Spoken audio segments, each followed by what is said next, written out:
Good afternoon. Welcome to Oiler Outlook, and Oiler head coach Charlie Ernst with us as they prepare to head on the road again. The first of 3 road games. First, Northwood Timberwolves, a return engagement, if you will, from an Oiler victory back on January 6th here in Niekamp Arena. But first, Coach, let's revisit Ashland on Saturday. Real good game. We were talking in the pregame that those two programs, the last 10 times, have split 5-5 going into that game. So to get another quality matchup between those two, not a big surprise.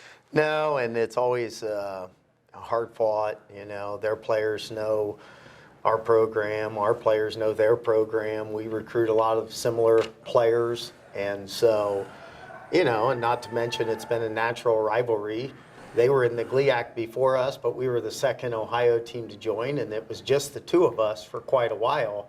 And I think that that's really where the rivalry really started to brew, is because we were the only 2 Ohio schools in the GLIAC there at the beginning. And, you know, they've got a good team, and, you know, they play hard. They're hard-nosed defensive team, well coached. It's always a big challenge. Yeah, 4 ties, 15 lead changes. Just unfortunately not able to come away with the win. And certainly a loss early there in the second half of Nate Bruns was really on a tear, actually on both ends of the floor. And unfortunately, Nate, though, not able to come back in. What's the update status on Nate? Well, I don't think he'll be ready for the Northwood game, and probably Malone at this point is 50-50. We'll see how it comes along in the next few days. But, you know, this is always, anytime a player gets injured, it's an opportunity for someone else. And, you know, Nate was nursing a hamstring injury early in the year, and he missed the Trevecca game. Right. And it was an opportunity for Andrew Owens, and he stepped up and had an unbelievable game. You know, this game, it's going to be someone else. And it may be Andrew, but it also may be Hayden.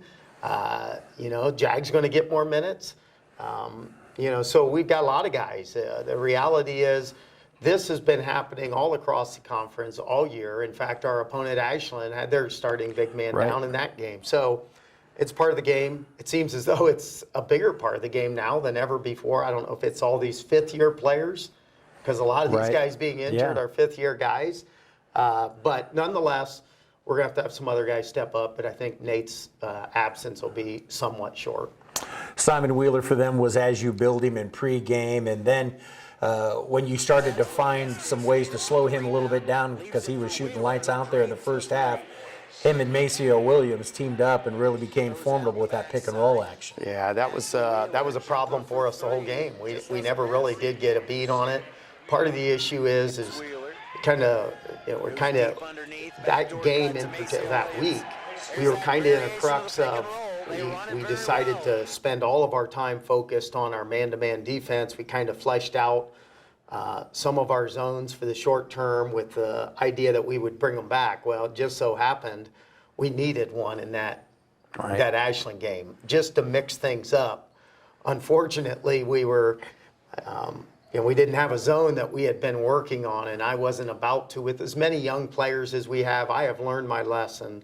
Don't try to draw something up at halftime that you think will work against a good team. So we just had to stay with what we've done, make some tweaks in our man-to-man, but none of those really worked very well. So, you know, that's disappointing that we didn't have another defense we could go to. You know, but that's the nature of the season. On the positive side, we talked about Nate, but also Joey started to show signs of shaking out of his shooting doldrums, and then Cam Shaw again showed his explosiveness on the offensive end as well.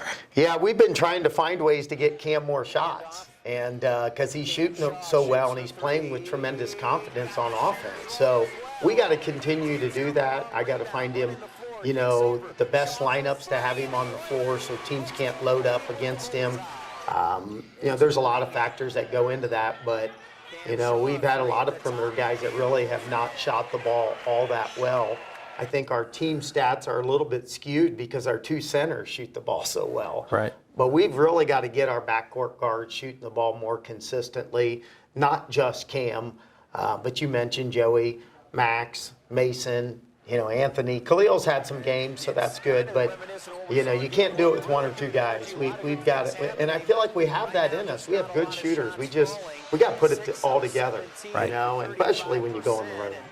You said back on the road. We've talked about it several times. Winning college basketball games by itself is very difficult, and it doesn't get any easier when you go on the road. It was funny. I was talking with Ron Niekamp Monday, and he was talking about that exact fact. He didn't care. On the road, it didn't matter if you won by 1 or 100. He was just happy to get a road win. Yeah, I mean, and that's how I feel as well. You know, it's hard to win on the road. It's especially hard in college basketball where, and I tell people all the time, you know, Northwood's got 10 scholarships too. They got really good players. You know, but when you're young and you have a lot of new guys, it takes you some time. But man, ever since the first of the year, they have played a lot of people tough. You know, they really probably should have won that game at Trevecca. They had to lead most of the game and went to overtime and they lost. Obviously, they played us tough here. They played Eastern Michigan tough after the first of the year. They played Northern Michigan tough, who's leading the GLIAC. You know, they're a scary team. I'm not going to lie. They are a very scary team, and we struggled to win up there last year. So we anticipate this is a team that is trending up. Their confidence level is high, and you know, we're going to have our hands full. We got to get this game done on the defensive end and with some better outside shooting. Well, you kind of alluded to it already. They refused to go away in that game. You guys had to lead out to 16, 14, 13 on a couple of occasions, and they just kept battling back on you guys. Yeah, we had a lot of turnovers, a lot of missed opportunities. We struggled against their press.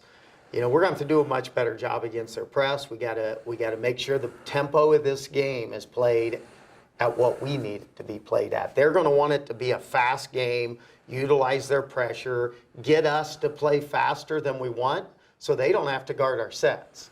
What they would really like to do is see us shoot quick and then eliminate all the actions and the sets that we like to run. You know, so we've got to be smart enough to attack them when we have numbers. But if we don't, the confidence that we can score in the half court.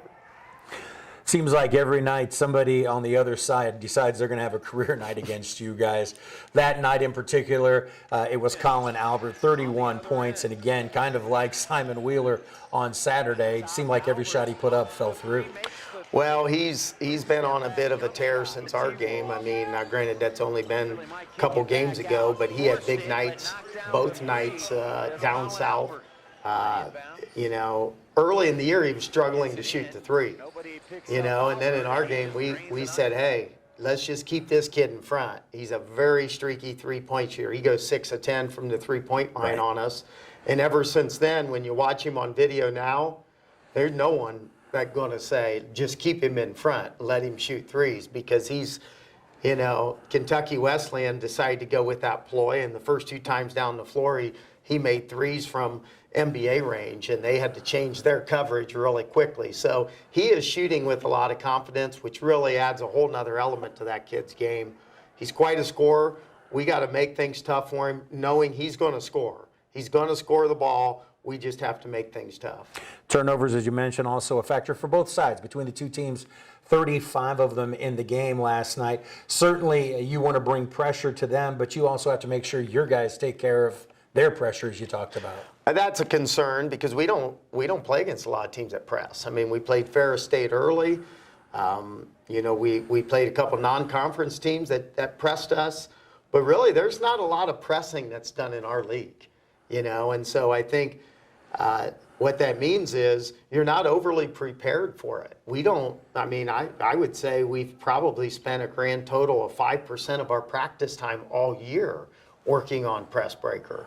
You have to have it in because you never know when it's going to come, but you don't spend a lot of time against it. And sometimes where the time comes is you play against a lot of opponents. Not in the GMAC. There's not a lot of teams in the GMAC that press.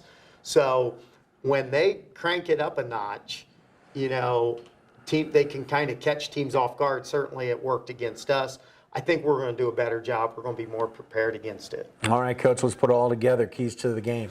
Yeah, I think tempo is number one. We got to control the tempo. We don't want to get into a track meet, especially at Northwood. And I think number two, you know, defensively, we've got to really play great team defense. We're going to be without one of our players. And so really every guy's got to just produce a little bit more. And even if you don't do it on offense, if you produce a little bit more on defense, you're going to be helping the team dramatically. So I think containing the ball on defense. And then finally, we got to have a good shooting night. When we get open shots, we got to knock them down. You know, we're due, but we keep saying that we're due. At some point, we got to knock them in, and I think tonight will be a good night. All right, Coach, as always, appreciate your time. Go Oilers. All right, thank you. All right, you've been watching Oiler Outlook with Charlie Ernst here on the University of Findlay Athletics.